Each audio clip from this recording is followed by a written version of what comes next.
بسم اللہ الرحمن الرحیم السلام علیکم۔ بے شک تمام تعریفیں اللہ کے لیے ہیں، ہم اس کی تعریف بیان کرتے ہیں، اسی سے مدد کے طلبگار ہیں۔ میں گواہی دیتا ہوں کہ اللہ کے سوا کوئی بھی معبود برحق نہیں۔ ناظرین، دنیا کی تاریخ میں ایک ایسی قوم بھی گزری ہے جس نے صدیوں تک ذلت اور غلامی کی زنجیریں پہنی تھیں، ایک ایسی قوم جن کے بیٹوں کو پیدا ہوتے ہی قتل کر دیا جاتا تھا اور جن کی بیٹیوں کو خدمتگاری کے لیے زندہ رکھا جاتا تھا۔ ہم بات کریں گے قوم موسیٰ یعنی بنی اسرائیل کی۔ وہ قصہ جب ایک بچہ دریا کی لہروں میں بہا دیا گیا اور وہی بچہ وقت کے سب سے بڑے ظالم بادشاہ فرعون کے محل میں اس کا قال بن کر پلا۔ وہ منظر جب ایک لاٹھی عصا نے اژدہا کا روپ دھرا اور جب سمندر نے راستہ دے کر دنیا کو حیران کر دیا۔ مگر حیرت کی بات یہ ہے کہ اتنے معجزات دیکھنے کے بعد بھی یہ قوم بار بار نافرمانی کی راہ پر کیوں چلی؟ کیوں انہیں 40 سال تک ایک ریگستان میں بھٹکنے کی سزا ملی؟ ان تمام پراسرار اور عبرتناک باتوں کے متعلق جاننے کے لیے ویڈیو کو اینڈ تک ضرور دیکھیے، کیونکہ آج کی یہ ڈاکیومنٹری آپ کا ایمان تازہ کر دے گی۔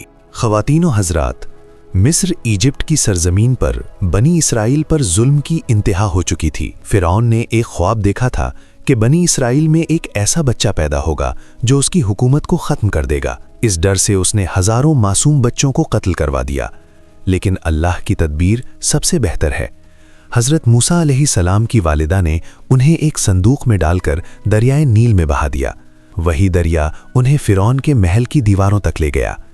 فرعون کی بیوی آسیہ نے انہیں دیکھ کر اپنی گود میں لے لیا اور یوں موسیٰ علیہ السلام دشمن کے گھر میں ہی پروان چڑھنے لگے۔ ناظرین، جب حضرت موسیٰ علیہ السلام نے نبوت کے بعد فرعون کو اللہ کی طرف بلایا تو اس نے مذاق اڑایا اور کہا کہ یہ تو محض ایک جادوگر ہے۔ اس نے دنیا بھر کے بڑے جادوگروں کو اکٹھا کیا۔ منظر دیکھیے، جادوگروں نے اپنی رسیاں پھینکی جو سانپ نظر آنے لگی، مگر جب حضرت موسیٰ علیہ السلام نے اپنا عصا سٹاف زمین پر ڈالا تو وہ ایک عظیم اژدہا بن گیا جس نے تمام جھوٹے سانپوں کو نگل لیا۔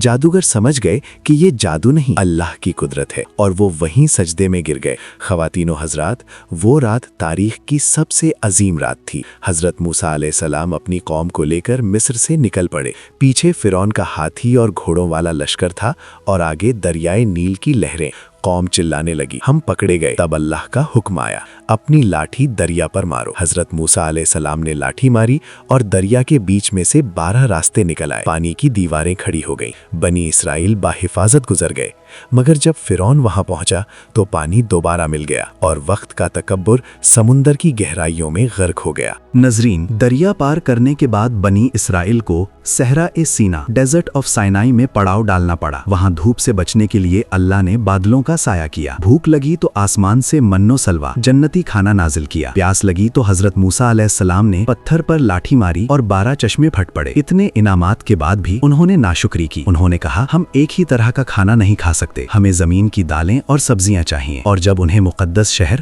پیلسٹائن میں داخل ہونے کا حکم ملا تو انہوں نے کہا، وہاں تو بڑے طاقتور لوگ ہیں، آپ اور آپ کا رب جا کر لڑیے، ہم یہاں بیٹھے ہیں۔ اس نافرمانی کی سزا میں وہ 40 سال تک اس ریگستان میں بھٹکتے رہے۔ ناظرین، قوم موسیٰ کا قصہ ہمیں بتاتا ہے کہ غلامی صرف جسموں کی نہیں ہوتی بلکہ ذہنوں کی بھی ہوتی ہے۔ صدیوں کی غلامی نے بنی اسرائیل کے دلوں سے ہمت اور شکر نکال دیا تھا۔ حضرت موسیٰ علیہ السلام نے انہیں آزادی تو دلا دی، مگر ان کی ذہنیت بدلنے میں صدیاں لگ گئیں۔ آج بھی جو قومیں اللہ کی نعمتوں کی ناشکری کرتی ہیں اور اپنے نبی کے راستے کو چھوڑتی ہیں، وہ اسی طرح در بدر بھٹکتی رہتی ہیں۔ ناظرین، حضرت موسیٰ علیہ السلام اور ان کی قوم کی یہ داستان صرف ایک کہانی نہیں بلکہ ہر زمانے کے لیے ایک سبق ہے۔ فرعون کا انجام تکبر کرنے والوں کے لیے ایک نشانی ہے اور بنی اسرائیل کا بھٹکنا ناشکری کرنے والوں کے لیے ایک وارننگ۔ امید ہے کہ آپ کو یہ ڈاکیومنٹری پسند آئی ہوگی۔ اس ویڈیو کو لائک کریں، شیئر کریں اور کمنٹ میں سبحان اللہ لکھنا مت بھولیے۔ اگلی ویڈیو میں ملیں گے ایک اور عظیم تاریخی قصے کے ساتھ۔ تب تک کے لیے اجازت، اللہ حافظ۔